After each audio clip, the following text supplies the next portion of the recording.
I love this scene. I watched a video on it a couple of days ago, and it was very much like taking it extremely seriously. And it's like, then Benvolio breaks into tears at the beautiful speech by Romeo about love. And it's, I think it's what we talked about last week about people taking Shakespeare very, very seriously. And that's just not the intent. Like, this is a goofy, over dramatic. He's a teenager. I mean, the line for beauty starved with her severity cuts beauty off from all posterity. Obviously, he's a bit lamenting his future. He's a bit cut off. But also, it is a literal joke that if they don't get together and have sex, they're not going to have beautiful kids. Yeah.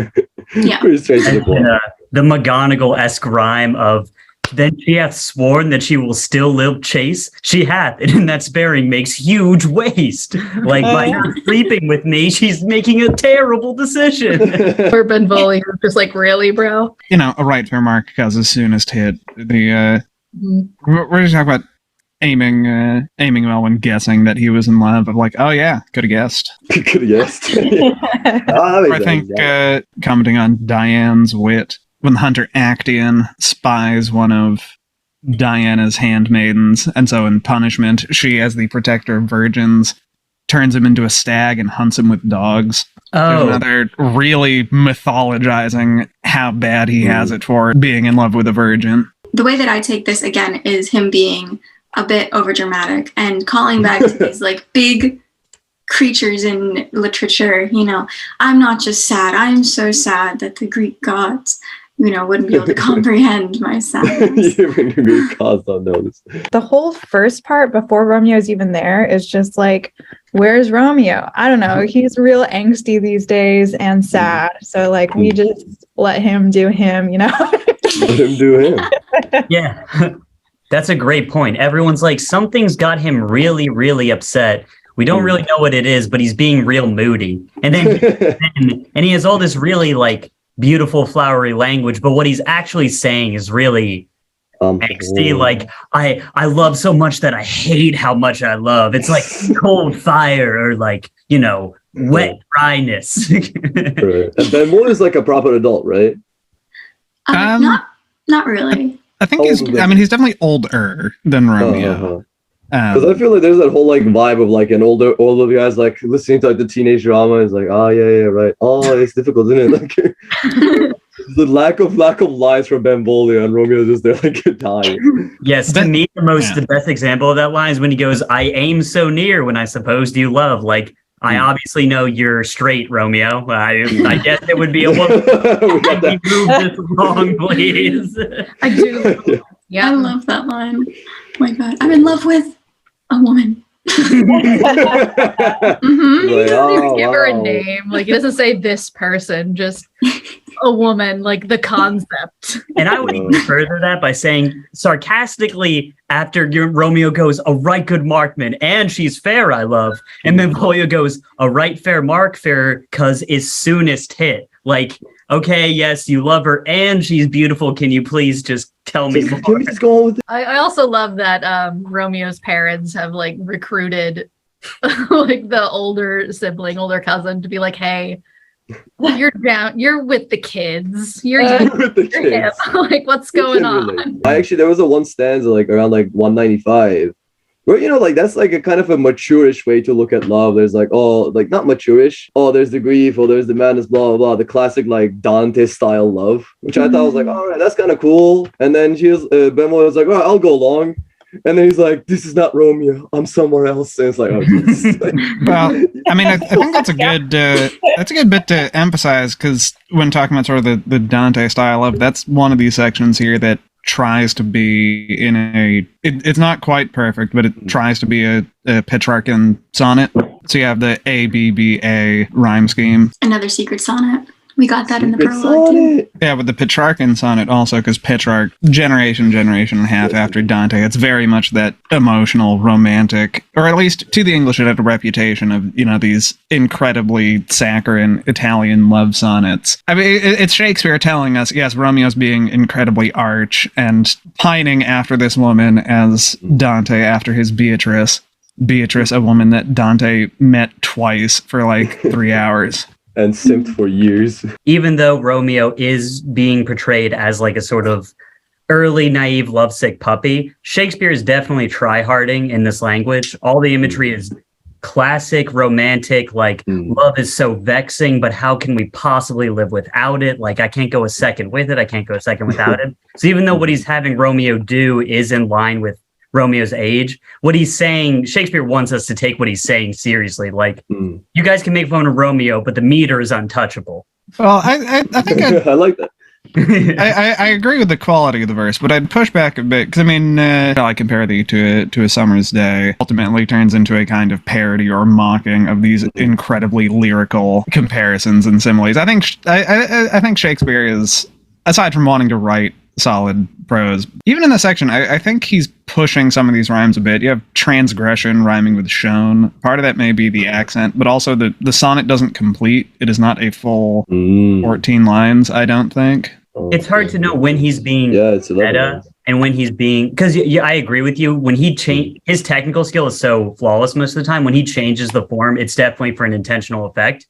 And it's hard to read him now because we read him as the genius who lived 400, 500 years. Everyone knows who he is. And he was right. He was very clever for sure when he was alive, but maybe some things were intentional. Maybe some things are mistakes that we're like, maybe it was a revolutionary thing. It's really hard to draw the line sometimes, but I agree with you that maybe I like to give him a lot of flack because he's so good and it's frustrating. I'll be the first one to invoke this curse in any literary discussion. Il ne dépend du texte. There is no outside the text. We can read whatever we want. We can like that. Yeah. I didn't come up with it. Jacques Derrida gets all the credit. I like the world where whenever Logan like thinks of a really good platitude, he puts it into French just to make it sound better. Pretty much all I know in French actually are platitudes from famous writers. Oh no. That and je ne parle pas français. Those are the only things I know how to legend, say. Bro. I know like baguette. French soup. It has a little. Okay. I'm really glad that you brought up the sonnets because I had a note about that. Hell yeah. When he's talking about, oh, it's so sad she's a virgin, she'll never have children. That does remind me of several of the sonnets, actually. We got a couple on here. The first 10 or 15 in the sonnet collection are on this theme. It's basically saying, you are so beautiful. Why aren't you having kids? You're wasting your life. Why don't you settle down and have some kids so that your beauty can live into the future? Why don't you waste it? Yeah, you're wasting your beauty, basically. Way to guilt women into breeding. Yes, you would think the poem was to a man. You should have bred. Like Summer's Day. And also, honestly, a lot of the sonnets in general, I feel like if you're not in the mood for them, they can all feel kind of saccharine. And I think this might be the case here too. It was actually kind of reminding me of something like Twilight, where it's like, if you kind of get in the mood and you're just like, I'm going to be dramatic and camp about it, you can be like, yeah, like what a love story. But if you come in with any grain of salt, you're like, this is terrible. Like, these are so dramatic. Why would you get married to a vampire you met a year ago? So are we officially calling it Shakespeare as the Stephanie Meyer of his generation? I hope not. I think we're getting close to something there. Twilight is a fan fiction of Romeo and Juliet. That's his thing. That is a clever thing about this scene too, because you have really two comedic foils, which is the one character who is wholeheartedly absorbed in whatever they're saying and taking themselves way too seriously. And then you have the straight man, the sarcastic and perhaps the voice of reason, who's bringing them back down to earth. So no matter what mood the audience member is in currently, they can identify more with one character. If someone in the audience is going through a really bad breakup, they might be really feeling what Romeo is saying. But if there are some cynics in the audience who are not in the mood for that, they'll be like, yeah, Benvolio, you tell them. You tell them, Benvolio, tell them. We can also circle back to talking about, Lord Montague has a perfectly earnest but kind of funny description of Romeo's behavior that I think when you cut through the 400 years of difference will sound incredibly familiar to anyone who grew up during the heyday of MCR. Just... Oh, okay. Yeah. I mean, I see. he's locking himself in his room. He's shutting the windows. He's pulling the shades, so it's like it's nighttime. He won't tell anybody about his feelings. He's just sitting there counseling himself and thinking about it real hard. Oh my god, he's crying at the sunrise because his tears are augmenting the morning's Yeah, he's always crying. His dad is watching him like, what? The rank lair of a teenage boy, dark. There's probably like cups on the windowsill. And you get Lord Monty's final couplet where he's like, if he would literally tell us what was bugging him, we'd happily help him out. But he's just too busy sitting around sighing, feeling his feelings very heavily. It makes me wonder if this is a character archetype that Shakespeare either really liked or saw within himself, because Hamlet is famous for constantly like being a sort of like pseudo intellectual who never does anything and is always overstudying everything before he actually wants to do it. Like even suicide, which Hamlet, is famous to be or not to be, is just like, I don't know if I want to do this. I have to think about it. And other characters observe a character not doing anything and thinking about it. So I wonder if this archetype was popular in the time, or if it's maybe a little self-inserting, maybe a little Gary Stew from Shakespeare. But it's clearly something Shakespeare liked to write about this person, sort of so overwhelmed by their thoughts and feelings that they can't act. And then when that catalyzes into motion, and it always ends badly for these people. It never goes well. It's all theory. So, take this with a grain of salt as well. But the first 120-something sonnets are said to be about this fair youth, this man that Shakespeare seems to have been in love with, who didn't want to have children, didn't want to do much of anything except be pretty and sit around and maybe real that. Can relate. Yeah, I would have a hard time saying that it's a self-insert just because Shakespeare just never stopped. Pretty. Like he was just doing thing after thing after thing after thing until he died. Quite energetic life. Although he may have felt that he could have done more, in the way that many people like that do. So that's true. I mean, there is, I guess, another element though. I think in our mind, because he's a writer, he's an intellectual. But Shakespeare didn't go to college, and like Shakespeare being a playwright was his trade and job. Yeah, I guess I don't know that he would consider himself an intellectual. Even like this was his craft that he studied and practiced for pay. That might be the academic elitism showing again, like characterizing Shakespeare as an intellectual, as an academic, as the man who thought Bohemia has a coastline. That's definitely like elevating him to this archetype of the intellectual artiste with a capital A, when this was his job and he was really good at his job. But, like not to reduce the quality of the work or the legacy, but it's interesting when you look at it through that lens instead. This is not a capital A artiste. This is a craftsperson who is really, really good at their craft. Like, I don't know too much about it, but, like movies started off as like the super, super elitist, these like fancy Italian, French artists with their like 17 hats, and from there it became like mass production and they all became craftsmen.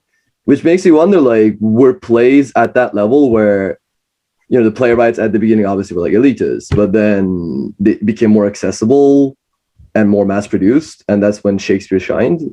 I would agree, honestly, with Marat, because his patron was the queen and the nobility. Like he let the lesser folk, the lower classes stand in the dirt, but the Globe Theater was built with his seats for the nobility. So it's hard for me to imagine Shakespeare, who was known for being full of himself, right? Like I've said before, the Kanye West of his time, for seeing himself as like a hardworking man and not like an intellectual.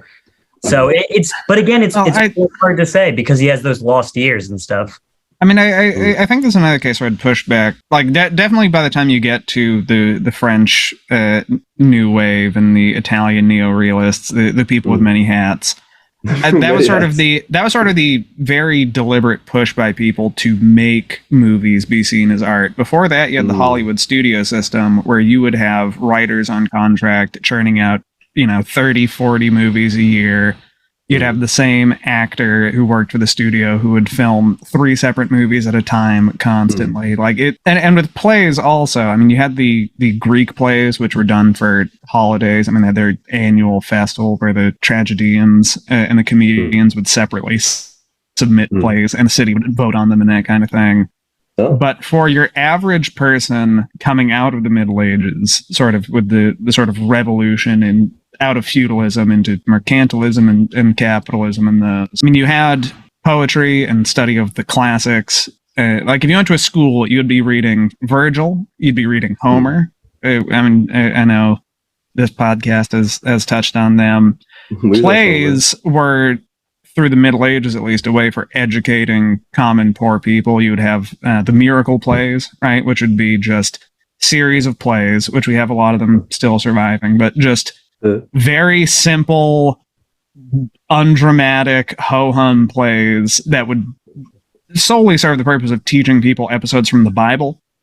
You'd have Commedia dell'arte, which is just very hokey slapstick comedy. I mean, so there was an extent to which, with Shakespeare and with Thomas Kidd before him and Ben Jonson afterwards, that was sort of taking...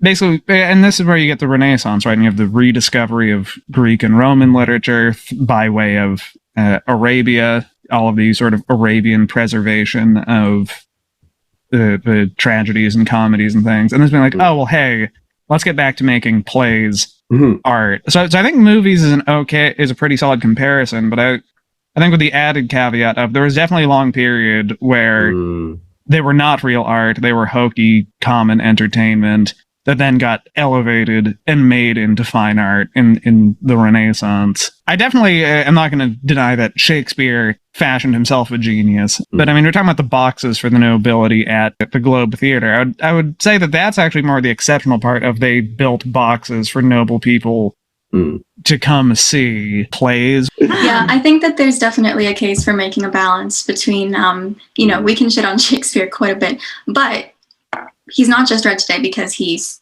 stuff existed and survived. Like, his stuff is actually good, and that's why we're reading it here. Actually good. Yeah, we have other people's plays, and we don't read those because we don't like them. Right. Yeah, we're the Christopher Marlowe fans. We're the Christopher Marlowe fans. Oh, we got one. We got one. There's an intersection between being an artist and being a salesperson. We've compared Shakespeare to everybody, but one of the original ones was Walt Disney, who I think is a great comparison, because Disney, you can't say that he didn't know what he was doing when it comes to telling a story. He did. But he also knew what would sell, and that's, a big part of why the Disney Corporation is where it is today. Shakespeare using the sad boy trope might have been because he was an artist and wanted to explore this trope, and that could be true. It could also be because that's sold. And maybe he reused it because it did really well the first time, and he's like, do it again. Like those early movies, that's why we have so many movies with the same, like the hero's journey. I mean, shit, this stuff works, so do it again. Yeah. Right.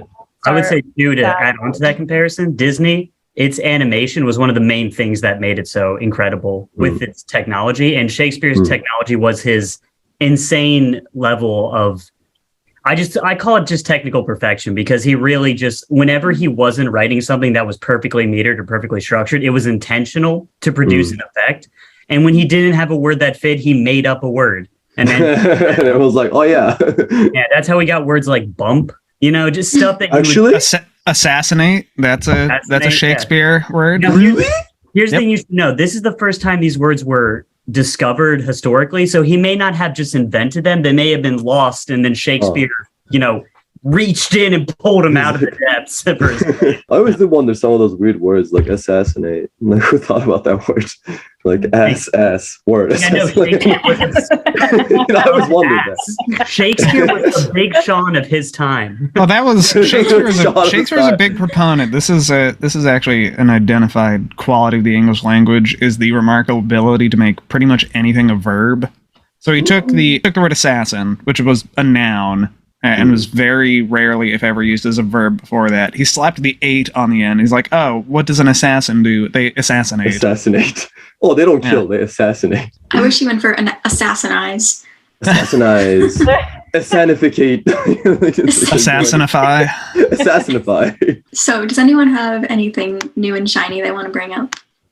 We talked about asses. We talked about What else even is I worth? will, it's actually serious. It's not very new and shiny, but I really love reading Shakespeare's lines. Stuff like love is a smoke made with the fume of sighs. When you do what you said, Tina, and you just like lean into it, it feels very good to say in a way that is hard to describe. I know exactly what you mean. Yeah. So this is just one of those, like, I just want to point out again, he has that quality that a lot of great poets and writers have, where saying out loud what they wrote is really fun for some reason. Mouthfeel. The mouthfeel. The mouthfeel is lasting. I'm glad you brought up the mouthfeel. I've been trying to talk about it. One fun thing that we can think about as we go into the future. We're going to hear more about the girl that Romeo is in love with right now. It's not Juliet. Yeah, I know. Yeah. Not Juliet. Actually, and here's a part I didn't know until I started researching this for this. It's Juliet's cousin. Oh, wow. Nice. Romeo, you dog. Juice. So not only is that whack, also, he was like already going after the Capulets, gonna cause a feud, and then was like, actually, that one. Why? That's so teenage, though. Yeah. That's so appropriate. Although I'm also going to say these are like late medieval noble families. They could all be cousins. For all we know, Romeo and Juliet could be cousins. Damn. So it's getting juicier and juicier. And farewell, cuz. Farewell, cuz. Give us a like, cuz. Yeah. Give us a like. Good stuff. And subscribe. Subscribe. If you don't want Romeo to go after Juliet's cousin. Oh. Next week we get Paris back, so we can continue this podcast long tradition of hating on Paris. Oh no. Yes. Oh no. Very excited on that. Why is he come back, dude? No one asked. There's not one good character named Paris. We're never actually, dude. You know, Ilya Paris, Hilton Paris, none of these. I mean, solid, okay. dude. Caveat to that, Paris Geller, Gilmore Girls. Good character. All right.